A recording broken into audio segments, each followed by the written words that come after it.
მოგესალმებით. გვაქვს კორუმი, ვიწყებთ იურიდიულ საკითხთა კომიტეტის ხდომას.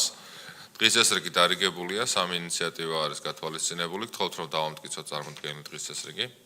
დიდი მადლობა. პირველი განსაკუთრებული საკითხია საქართველოს მთავრობის მიერ საკანონმდებლო ინიციატივის წესით წარმოდგენილი საქართველოს კანონის პროექტი უცხოელთა და მოქალაქეობის არ მქონე პირთა სამართლებრივი მდგომარეობის შესახებ საქართველოს კანონში ცვლილების შეტანის თაობაზე თამდენ ცვლილებებთან ერთად. მომხსენებელი შინაგან საქმეთა მინისტრის მოადგილე ბატონი ალექსანდრე ტარახველიძე.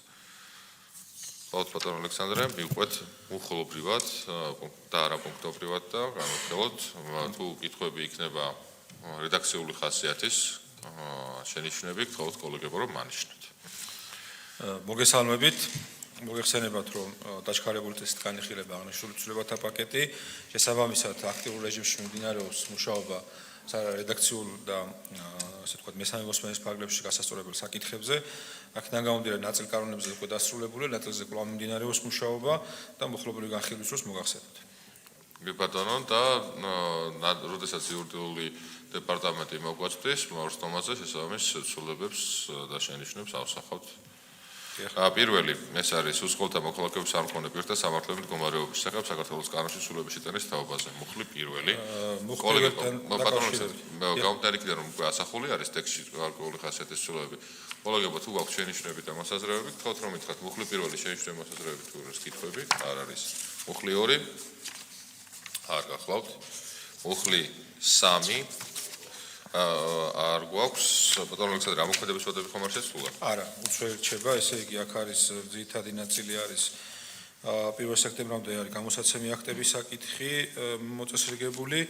2027 წლის 1 იანვრამდე ეძლებათ იმ უცხოელ სტუდენტებს, ვისაც სტატუსი აქვს შეჩერებული, რომ აღიდგინონ სტატუსი, თორე და სხვა შემთხვევაში მათ ისინი დაკარგავენ სასწავლო ბინადრობას. ძირითადი კანონის მუხლები ამოქმედება 1 სექტემბრიდან, ნაწილი 1 ივლისიდან და ნაწილი გამოქვეყნებისთანავე მითითებულია მესამე მუხლში. მადლობა. შენიშვნები არ არის. საერთაშორისო დაცვის შესახებ საქართველოს კანონში ცვლილების შეტანის თაობაზე. მუხლი პირველი, ხომ არ არის შენიშვნები მოსაზრებები?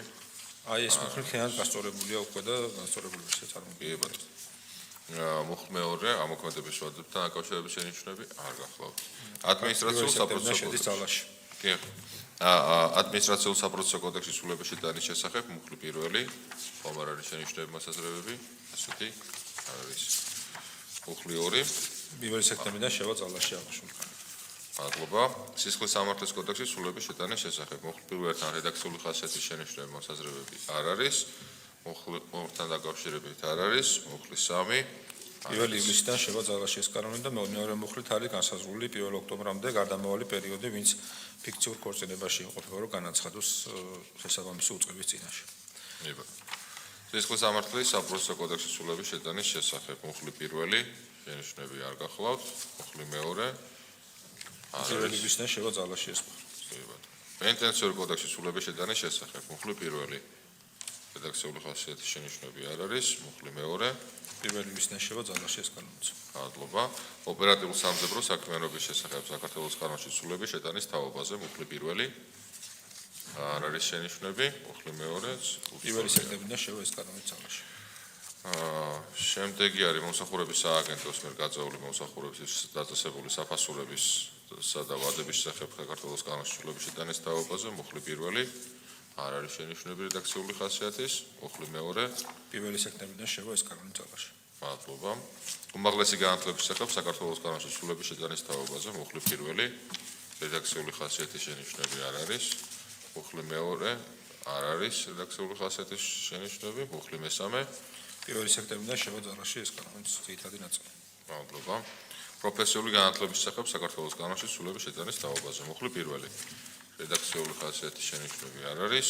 მუხლი მეორე არც აქ გახლავთ. მუხლი მესამე 1 სექტემბრიდან შედის აქაც ძირითადი ნაწილი ძალაში. მადლობა. განათლების ხარისხის განვითარების შესახებ საქართველოს კანონში ცვლილების შეტანის თაობაზე. მუხლი პირველი არ არის შენიშვნები. მუხლი მეორე 1 სექტემბრიდან შევა ძალაში. სამოქალაქო კოდექსის ცვლილების შეტანის შესახებ მუხლი პირველთან დაკავშირებით შენიშვნები არ არის. მუხლი მეორე 1 სექტემბრიდან 1 ივლისიდან შედის ძალაში ბოდიში ეს ცვლილება. მადლობა. შრომითი მიგრაციის შესახებ საქართველოს კანონში ცვლილების შეტანის თაობაზე. მუხლი პირველი შენიშვნა არ გახლავთ. მუხლი მეორე. აქაც 1 სექტემბრიდან შევაძალაში თითოეული კანონი. მადლობა. საქართველოს ადმინისტრაციულ სამართალდარღვევათა კოდექსის სრულების შეტანის შესახებ. პირველთან დაკავშირებით არ არის რედაქციული ხასიათის შენიშვნები. მუხლი მეორე.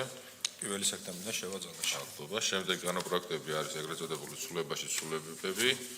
რედაქციული ხასიათის შენიშვნები არ არის. მადლობა. და ბოლო საქართველოს მოქალაქეობის შესახებ საქართველოს ორგანულ კანონში სრულების შეტანის თაობაზე. მუხლი პირველი რედაქციული ხასიათის შენიშვნა არ არის. მუხლი მეორე. ისეც 1 სექტემბრიდან შევაძალაში. მადლობა. დასკვნის სიტყვა ხო გსურთ?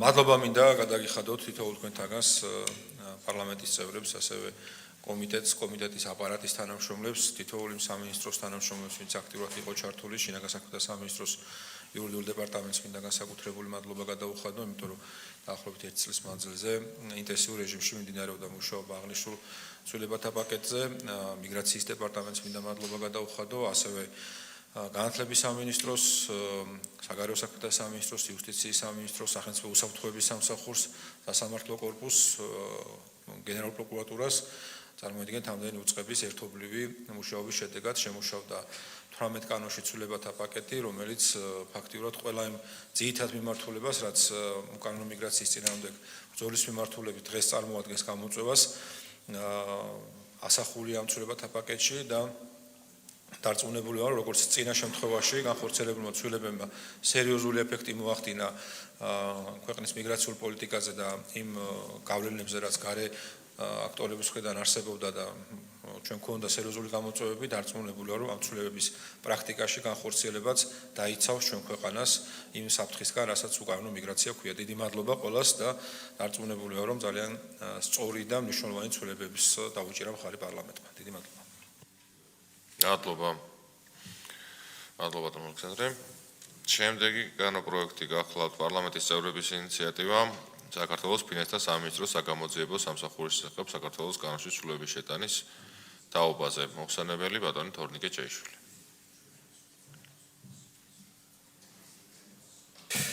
მადლობთ ბატონო არჩილ, პატივცემულო კოლეგებო, წარმოგიდგენთ მესამე მოსმენით დაჩქარებული წესით საქართველოს კანონის პროექტს საქართველოს ფინანსთა სამინისტროს საგამოძიებო სამსახურის შესახებ საქართველოს კანონის სრულების შეტანის თაობაზე. მოგახსენებთ, რომ მეორე მოსმენის შემდგომ ორი ცვლილება, ტექნიკური ცვლილება განიცადა წარმოდგენილმა რედაქციამ, რომელიც ასახული არის თქვენ წინაშე დარგებულ ტექსტში. თუ არის დამატებითი რედაქციული შემოთავაზებები, შესწორებები, რა თქმა უნდა, მზად ვარ მსჯელობისთვის. მადლობა. კოლეგებო, რედაქციული ხასიათის შენიშვნები მოსაზრებები ხომ არ არის? ასეთი არ გახლავთ. მადლობა. დასკვნის დიდი მადლობა. მადლობა. და ბოლო ინიციატივა, ეს არის საქართველოს პარლამენტის წევრების ინიციატივა ადმინისტრაციულ სამართალდარღვევათა კოდექსის სრულების შეტანის შესახებ, თავდაცვის სრულებებთან ერთად მესამე მოსმენით დაჩქარებული წესით. კოლეგებო, აღნიშნულ ინიციატივაშიც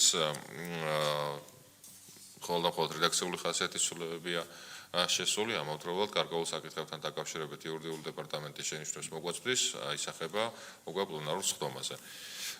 მუხლი პირველთან დაკავშირებით ხომ არ არის შენიშვნა მოსაზრება რედაქციული ხასიათის? ასეთი არ არის. მუხლი 2 გამოქვეყნებისთანავე ამოქმედება კანონპროექტი. შენიშვნები არ გახლავთ. საგზაო მოძრაობის შესახებ საქართველოს კანონში სრულების შეტანის თაობაზე. ხომ არ არის შენიშვნები მოსაზრებები? არ არის. შემდეგ კანონპროექტი სისხლის სამართლის კოდექსის სრულების შეტანის შესახებ. ხომ არ არის შენიშვნები მოსაზრებები? არ გახლავთ და ცვლილებაში სრულებების ეგრეთ წოდებული კანონპროექტები, ხომ არ გაქვთ შენიშვნები მოსაზრებები? ასეთი არ არის. დიდი მადლობა. გადავიდეთ კენჭის კრებზე. ვინ არის მომხრე რომ მხარი დაუჭიროთ ბატონი ალექსანდრეს მიერ წარმოდგენილ საკანონმდებლო ინიციატივათა პაკეტს? ერთხმად, მადლობა. ბატონი თორნიკე ჭეიშვილის მიერ წარმოდგენილ ინიციატივას? ერთხმად, მადლობა. და ბოლო ჩემს მიერ გამოდანილ კანონპროექტს ვინ არის მომხრე? მადლობა. ამით ჩვენი კომიტეტის სხდომა დასრულებელია.